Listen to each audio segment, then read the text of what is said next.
Hello and welcome to Heart to Art. I'm Peta-Gaye Nash, and I'm so thrilled to be talking to entrepreneur, performer, songwriter Aria Zenua today.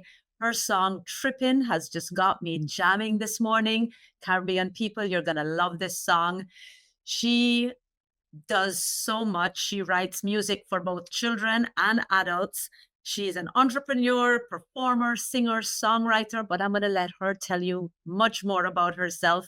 Welcome again to Art and welcome Aria Zenua.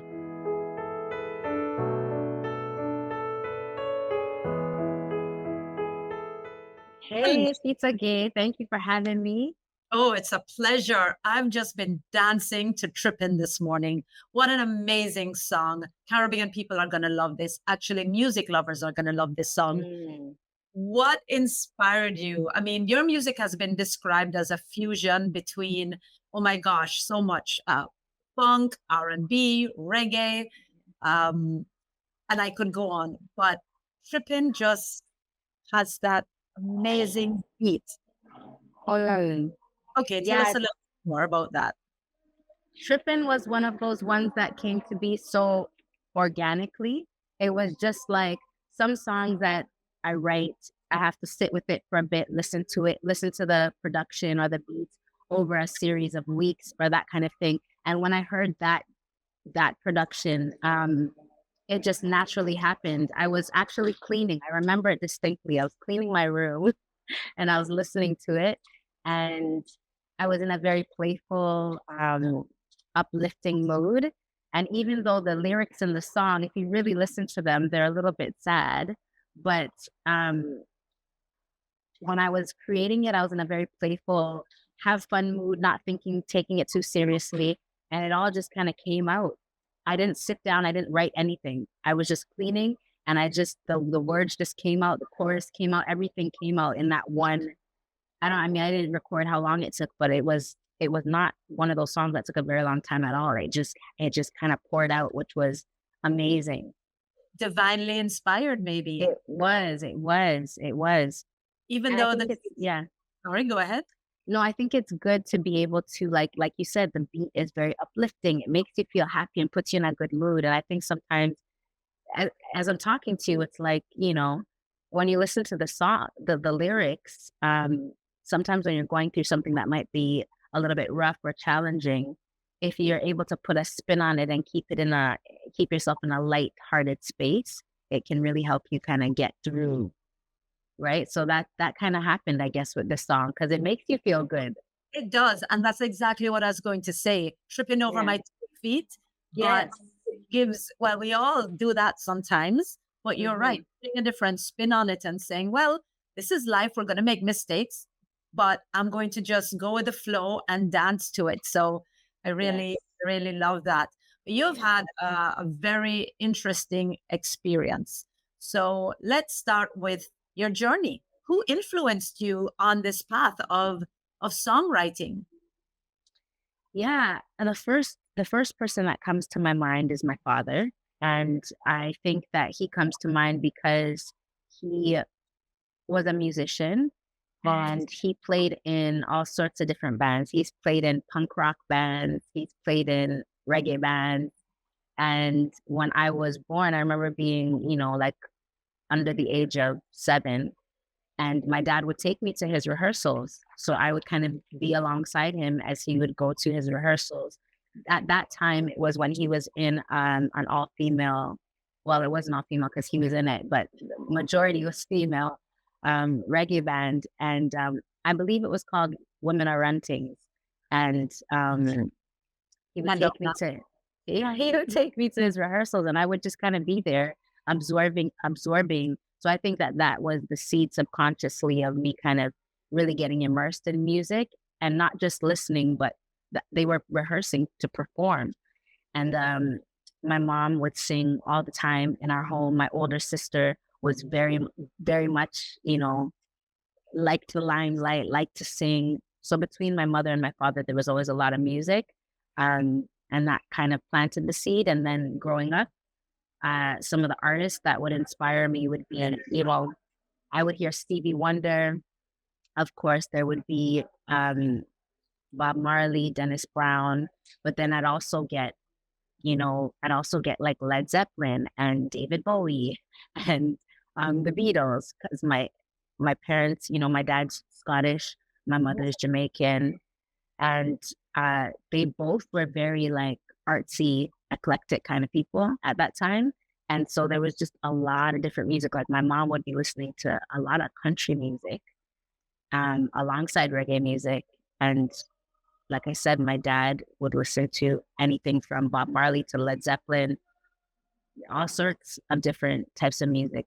James Brown, definitely the funk, and Peter Tosh. I could go on and on. I'll skip to, as I got older and I started choosing what music I wanted to hear. That was kind of like a mix of neo soul, so like Angie Scott, Music Soul Child, um, Jill Scott, Erica Badu. I listened to a lot of, my older sister would listen to SWV all the time. So I got hooked on SWV What and, kind of music? Forgive me, I don't know. that's fair. That's fair. So SWV is more R&B, like that was 90s R&B. I still listen to a lot of the old school. So I still would listen to Motown. I still would listen to the funk that I heard growing up, Marvin Gaye. And so I feel very blessed to have the influence of music that was surrounding me growing up.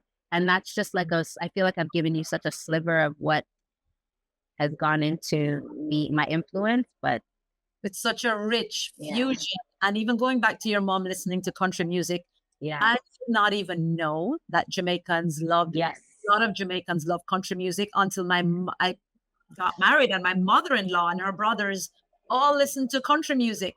yes, Um, well, my father did listen to Kenny Rogers, so I'm not sure why, because it's not, typically our genre, but yes. you've really had a very rich fusion of music that inspired you. So you you had this rich childhood musically. What was after that? I know that you did spend some time away in Hong Kong. Yeah, I read about that. Fascinating. And you were so young. yeah, yeah. So I just want to rewind a little bit before I left for Hong Kong because I think it's important. Like I was in a duo with my sister, my older sister, the one that I said liked to kind of sing and perform. And then and that kind of shaped who I was, but I was very reliant on being with my sister and someone that I could um, kind of lean on. It wasn't like it was all on me because I was more reserved and shy. And then I joined a group in high school called Shades of Brown. But again, I had people around me to kind of lean on. It wasn't just me. So going to Hong Kong was very profound in the sense that I was by myself. It was the first time where I kind of had to take the stage on my own and really present who I am. And I was there and I only knew the bass player.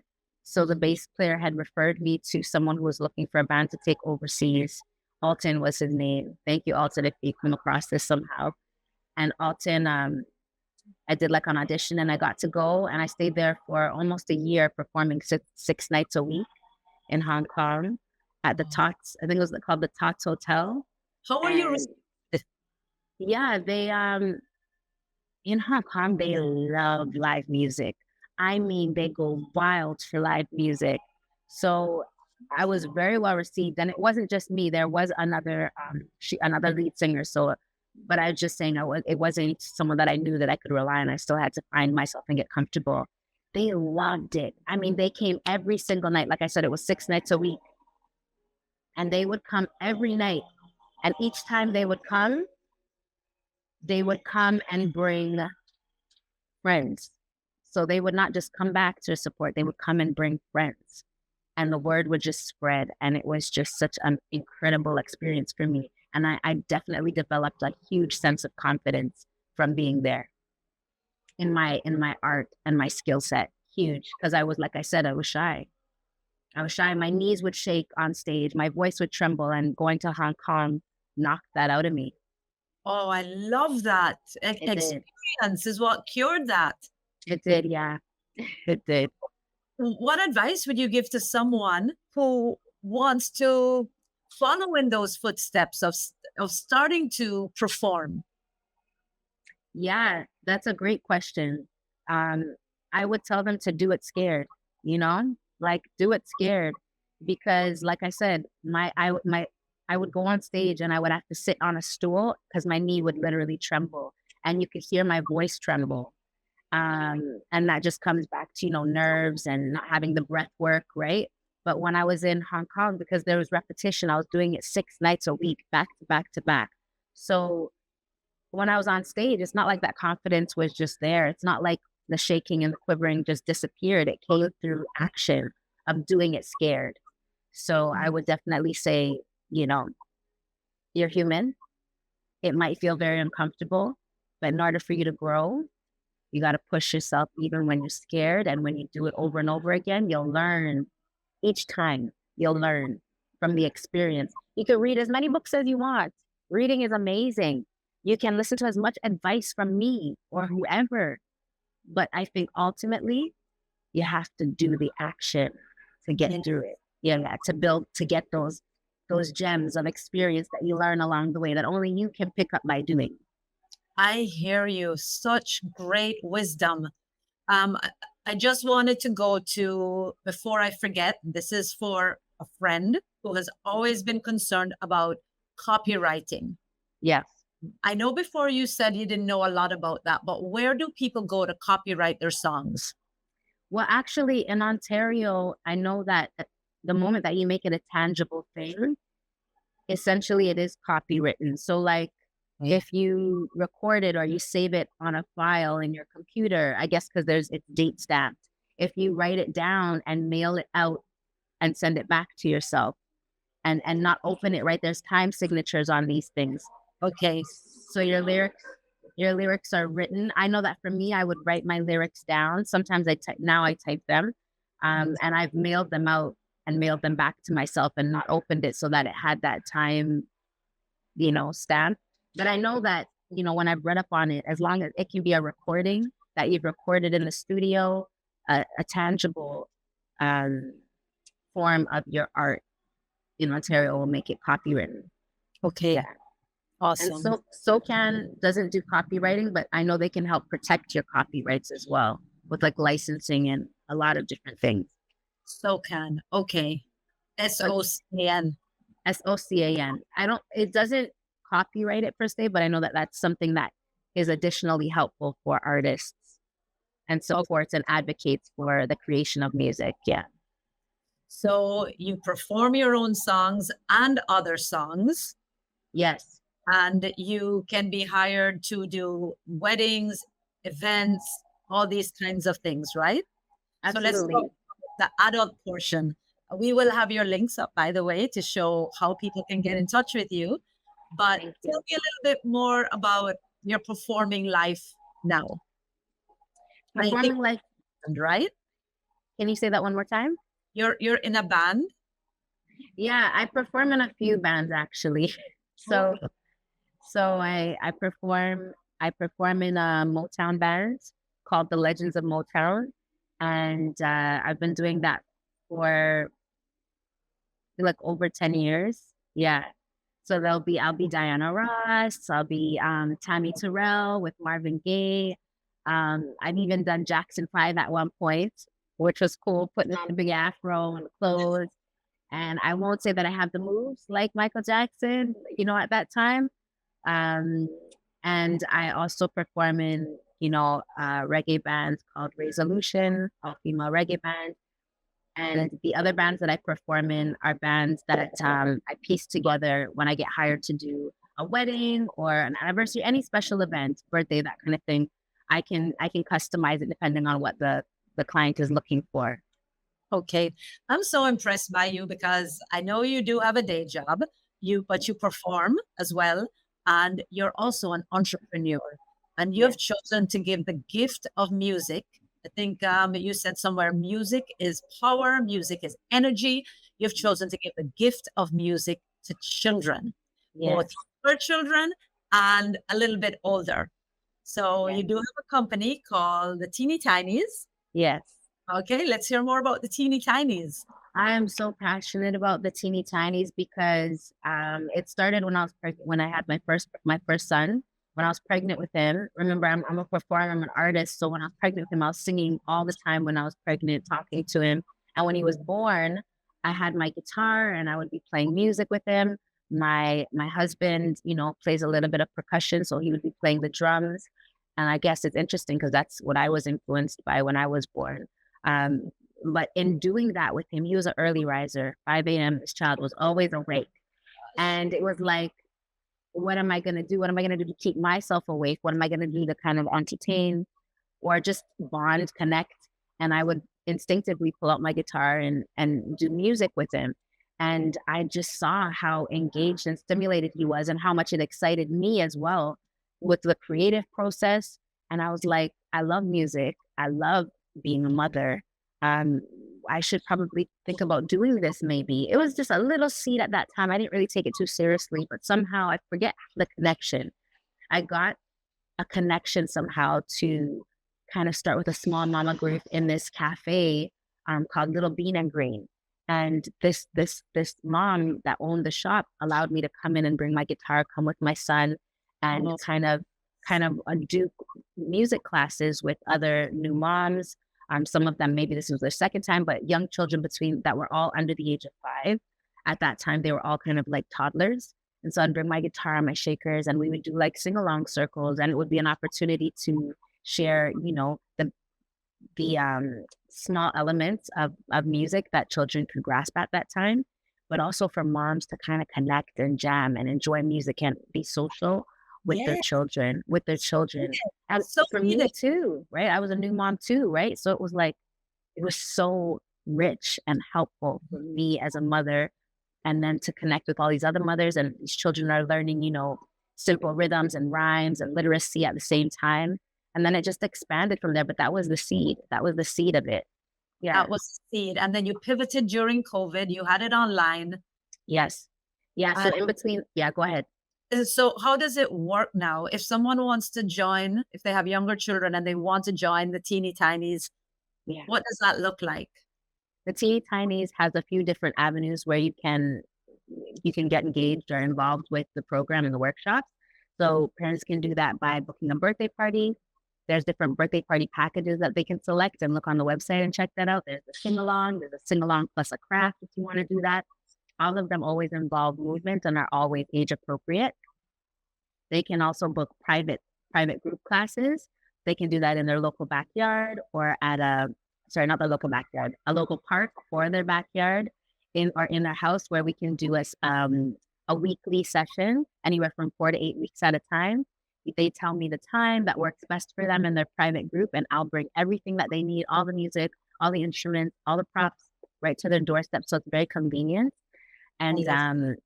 very convenient. And then it's also in childcare centers. So I've got workshops and programs that run in childcare centers, and hopefully very soon in the school board as well.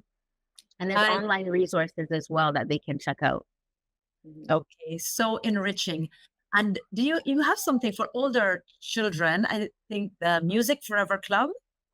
So the Music Forever Club is very special and dear to me because the Music Forever Club focuses on children between the ages of 8 and 12 years old. And there's so much changes that happen between that time that kind of affects one's self-esteem. And so there's so much going on outside of our household in terms of like the music that they're listening to, the movies that they're listening to, the visuals from, businesses, marketing, all that kind of stuff we're all being bombarded with it. But Mhm. in this particular workshop, we focus on songs, right? So we'll pick a few songs that are popular at the time in terms of their interests, and we'll kind of take some time over a few weeks at a time to talk about what that song means. What are the lyrics about? Because oftentimes we get caught up in the music and the beat. We're not listening to what it's talking about, and so some of those messages can impact how we feel about ourselves. So Yes. we have group discussions about the messages that are being sung in the song, how it makes them feel, what their thoughts are, prompted questions. They have discussions with each other. And ultimately, the goal is to talk about always being conscious of what we're allowing to come into our minds and our body and our spirit, right? And at the end of the workshop, we create our own song. So and I say we, but it's them, they create their own song about empowerment and upliftment and how to keep it's kind of filled with affirmations to kind of boost their self-esteem and their confidence and be mindful of what's coming into their mind and their thoughts. I love Yeah, that. And people can reach out to you about that on the website as well. absolutely. Absolutely. Yeah. Okay. And I love that it's so big on mindset, you Yes. know, and empowerment for people. It's a So huge part of who I am. Yeah. can you tell me a bit more about that? Yeah. We've all had our journey in life and it's been like a series of ups and downs. And I think that when I went to Hong Kong actually is when I first kind of started getting introduced to thoughts become things, thoughts become your reality, kind of like laws of attraction kind of thing, where what you think about, what you give energy to is what kind of comes back to you. So I started practicing that. Oops, my earbud fell out. I started practicing that and I noticed a great shift in my life. And it's not that everything was always great and peachy and oh, everything's great. No, that not at all. But it was more so that shift that I spoke about earlier with tripping is kind of like the ability to take a situation and look for the positive in it. Because I do think that no matter how small, there's something we can cling to keep ourselves uplifted. It's not always easy at all, but It's not always it's easy. it's it's not always easy. So I would say that, in growing up and then also becoming a mother, that Mhm. just it got even more amplified because, children, they're like a walking mirror. They show you exactly because they reflect kind of who you are and what you're presenting. So they've helped sharpen me to and mold me to be the best person that I can be because they're heavily influenced by that. So Mhm. I carry a lot of mindset gems with me, affirmations, writing journals, getting more information, meditation, prayer, all sorts of different things, and gratitude. Gratitude is a huge portion. Like I have a friend, gratitude, that's part of the Teeny Tinies, is a puppet that I bring. And gratitude reminds us to think of things that we're grateful for. So after classes, I'll say, can you think of 3 things you're grateful for? And say them out loud or write them down or draw a picture. I ask my children. And I love that's gratitude. I've seen him. I've seen the little you puppet. see I've got gratitude. it's Yes. cute. Yeah, I think it's perfect. Yeah, Thank you are you. doing so much for children of all ages and of course for adults as well. And I just wanted to thank you so much for being here. We'll have all your information for people who want to get in touch. Thank And, you. I wish you all the best on your journey. And I'm going to spread that song Trippin' to all my friends. It's so uplifting, so upbeat. I'm so grateful, Peta-Gaye. Thank you so much for having me. Thank you for sharing what I do and for sharing your light as well. I definitely appreciate it.